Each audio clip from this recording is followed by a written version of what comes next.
Sidang paripurna pengesahan revisi Undang-Undang Nomor 30 Tahun 2002 tentang KPK dipimpin Wakil Ketua DPR Fahri Hamzah Selasa siang. Sebelum pengesahan, Ketua Badan Legislasi Supratman Andi Adgas menyampaikan laporan hasil kerja Badan Legislasi terkait revisi Undang-Undang KPK. Ketua Balik mengatakan dalam kelembagaannya kinerja KPK dirasakan kurang efektif, lemahnya koordinasi antar penegak hukum, terjadinya pelanggaran kode etik oleh pimpinan dan staf. Selain itu, adanya pelaksanaan tugas dan kewenangan KPK yang berbeda dengan hukum acara pidana. KPK juga perlu meningkatkan koordinasi dengan aparat penegak hukum lainnya, mekanisme penyitaan dan penggeledahan, dan status pegawai KPK beralih menjadi aparatur sipil negara. Dilakukan pembaruan hukum agar pencegahan dan pemberantasan tindak pidana korupsi berjalan secara efektif dan terpadu, sehingga dapat mencegah dan mengurangi kerugian negara yang terus bertambah akibat tindak pidana korupsi.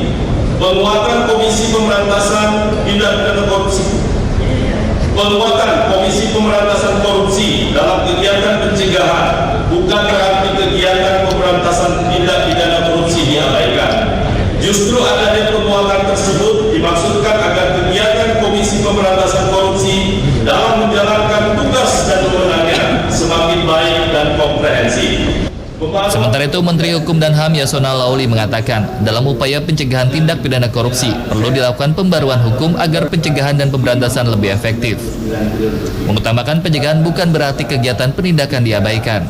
Perataan kelembagaan Komisi Pemberantasan Korupsi dilaksanakan sejalan dengan putusan Mahkamah Konstitusi Nomor 36 garis miring garis 15 garis miring 2017, di mana dinyatakan bahwa Komisi Pemberantasan Korupsi merupakan bagian dari cabang kekuasaan pemerintahan.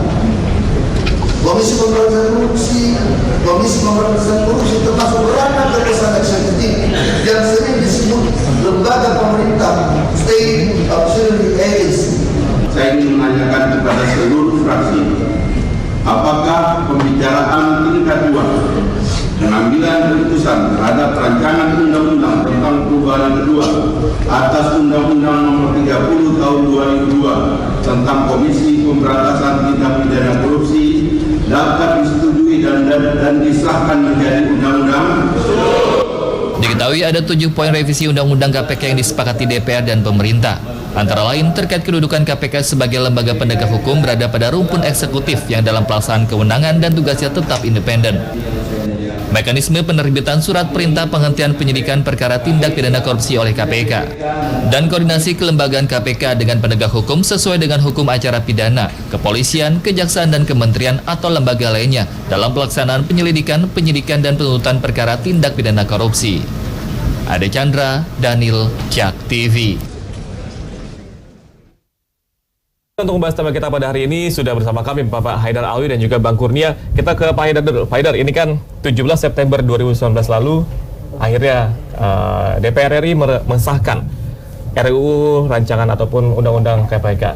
Nah, ini tanggapan Pak Haidar sendiri gimana nih Pak? Saya perlu sampaikan lebih dahulu ke masyarakat bahwa Undang-Undang tentang KPK ini, pembaruan KPK ini sudah masuk di DPR sebetulnya kira-kira 2010. Itu sudah masuk keluar terus. Nah, 2010 artinya masuk ke DPR, sebelum itu sudah digodok di internal pemerintah. Artinya ini bukan satu hal yang baru, kejadian baru dipaksakan seperti yang beredar di masyarakat. DPR mau sudah hampir habis masa tugasnya, sehingga ini perlu cepat-cepat nih. Nggak seperti itu. Baik, karena sudah 10 tahun lalu 10 tahun ya. Kira-kira 10 tahun lah, 9 tahun 10 tahun. 9 tahun 10 tahun yang lalu itu masuknya ke DPR. Jadi artinya sudah di-prepare oleh pemerintahan sebelumnya ini untuk direvisi. Jadi bukan satu hal yang baru banget, enggak. Itu udah lama banget. Dan selama 9 tahun ini keluar masuk karena mungkin ada desakan dari sebagian rakyat melalui organisasi massa, sehingga DPR-nya ragu-ragu sampai DPR sudah ganti 2 kali masih belum disahkan. Ini DPR yang terakhir ini dalam masa jabatannya kepengen husnul khotimah, kepengen baik di masa akhir jabatan dia, ada sesuatu yang dihasilkan oleh DPR untuk rakyat.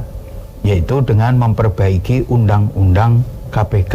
Jadi tujuannya sebenarnya husnul khotimah ya, walaupun Husnul pada khotimah. akhirnya masyarakat juga menilainya kok ini sepertinya malah melemahkan KPK begitu Pak. Masyarakat yang mana? Karena ada beberapa juga yang seperti tanggapannya masyarakat ngerasa banyak sekali ormas-ormas juga yang mengatakan bahwa ini kok kesannya melemahkan KPK. Tanggapannya gimana nih Pak?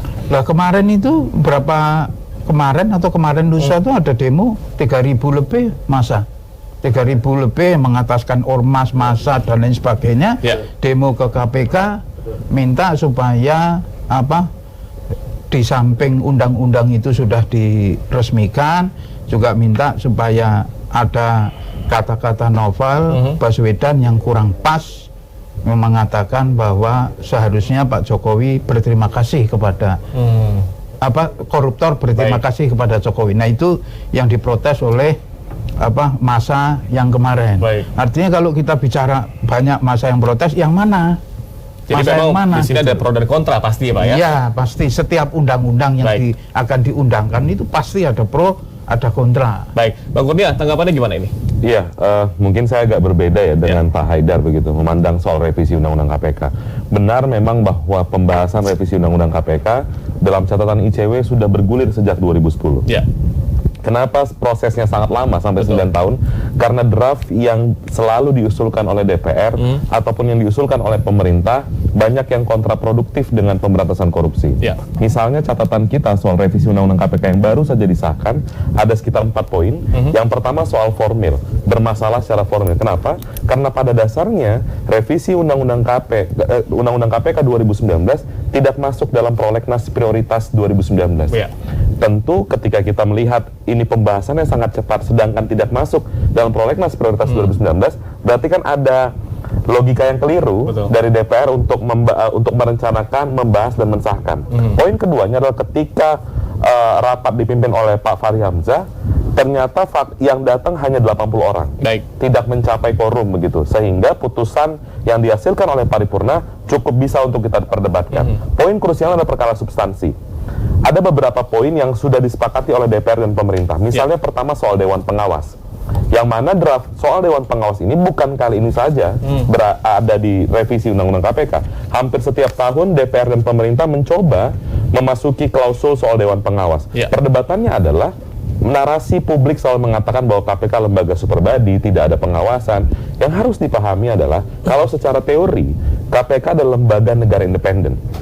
Di belahan dunia manapun, konsep lembaga negara independen tidak mengenal kelembagaan Dewan Pengawas. Yang dibangun adalah sistem pengawasan di internal. Dan itu sudah berjalan. Beberapa kali pimpinan KPK, bahkan Saud Situmorang ataupun Abraham Samad, pernah dijatuhi sanksi etik oleh internalnya sendiri. Kalau berbicara soal pengawasan eksternal, ada BPK, Presiden, dan juga publik. Dan yang paling penting adalah, kalau konteks penindakan, siapa yang mengawasi KPK adalah institusi kekuasaan kehakiman. Jika orang ditetapkan sebagai tersangka, ada mekanisme hukum pra-peradilan. Dan kalau orang itu merasa ketika di persidangan tipikor, maka perdebatannya masuk ke pengadilan tindak pidana korupsi. Faktanya, sejak KPK berdiri 2003, Undang-Undang 2002, sampai hari ini, belum ada satupun terdakwa yang divonis bebas oleh pengadilan berkekuatan hukum tetap. Berarti kan tidak ada problem begitu. Ketika tidak ada problem, kenapa ini seakan-akan dikebut sangat cepat begitu. Dan yang menarik lagi soal kita mandang bahwa pembahasan revisi Undang-Undang KPK sama sekali tidak mengandung unsur partisipatifnya. Poin krusialnya adalah KPK secara kelembagaan yang akan menjalankan Undang-Undang KPK tidak pernah diajak untuk membahas poin-poin krusialnya. Sederhananya, logika publik sederhananya untuk memahami ini adalah ketika ada satu orang sakit, tapi dokter langsung memvonis obatnya apa, tapi orang ini nggak pernah diperiksa.